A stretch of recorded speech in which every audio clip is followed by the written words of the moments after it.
Moja, leo nimeshangazwa sana mahakamani na wakili wa serikali Nasoro Katuga kusema uongo wa wazi mahakamani, kusema kwamba zile video zilichezwa pale Kisutu na ule ushahidi ulisomwa pale Kisutu na mahakama ile ya Kisutu wengi wetu tulikuwepo mahakamani. Kwa kweli ni jambo la aibu sana kwa wakili wa serikali kuweza kusema uongo mahakamani. Sasa kama upande wa jamhuri unaweza kusema uongo katika jambo la wazi kama hili, itakuwaje katika mengine mengi kwenye shauri hili?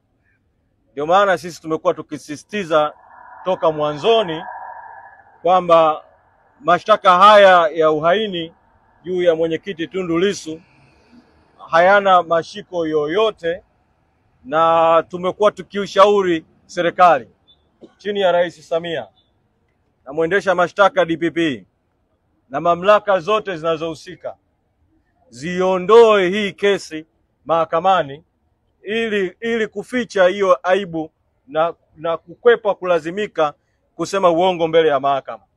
Sitasema ya ziada zaidi kwa sababu mahakama itakwenda kutoa uamuzi kesho kutwa. Rai yangu tu ni kwa wanachadema na wapenda haki na wapenda uhuru kujitokeza mahakamani siku ya kesho kutwa ili kusikiliza hayo maamuzi hayo madogo kuhusiana na hicho kielelezo cha video na vielezo vingine vinavyoambatana na jambo hilo. Lakini tumie fursa hii vile vile kusema kuhusiana na jambo ambalo limejitokeza la makamu mwenyekiti wetu kuzuiwa mpakani wakati anakwenda Kenya kuhudhuria mazishi ya Raila Odinga. Tumetoa kauli ya chama, lakini nataka nisisitize tu kwa sababu toka tutoe kauli jana kupitia kwa msemaji wetu mkurugenzi wa mawasiliano hatujasikia tena kauli ya uhamiaji.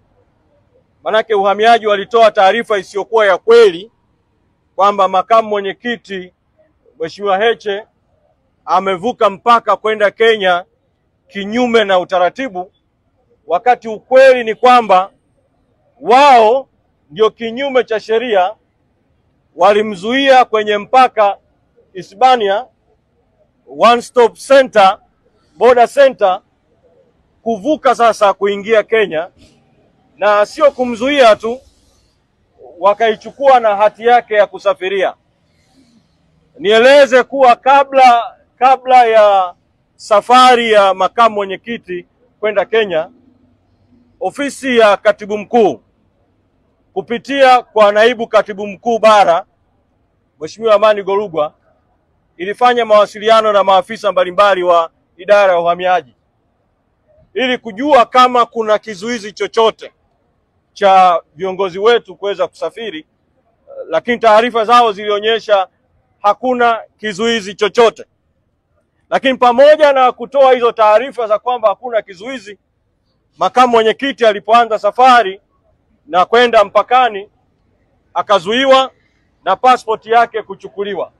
Sasa huu umekuwa utaratibu wa uhamiaji wa serikali kinyume cha sheria kuzuia viongozi wa Chadema na watendaji wa Chadema kusafiri kwenda nje ya nchi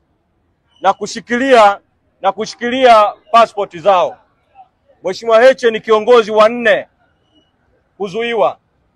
Haiwezekani kwa mfululizo viongozi wote hawa sababu ikawa moja kwamba wanakwenda nje kinyume na utaratibu.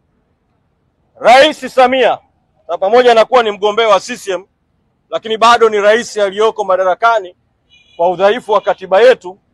Rais Samia ana wajibu wa kutoa kauli kwa umma iwapo serikali yake imetoa amri ya kuzuia viongozi wa Chadema kutoka nje ya mipaka. Kusafiri kutoka nje ya mipaka ni haki na uhuru kwa Watanzania wote wenye passport halali za nchi yetu. Sasa rais aseme iwapo kuna zuio haramu na hilo zuio linahusu viongozi gani.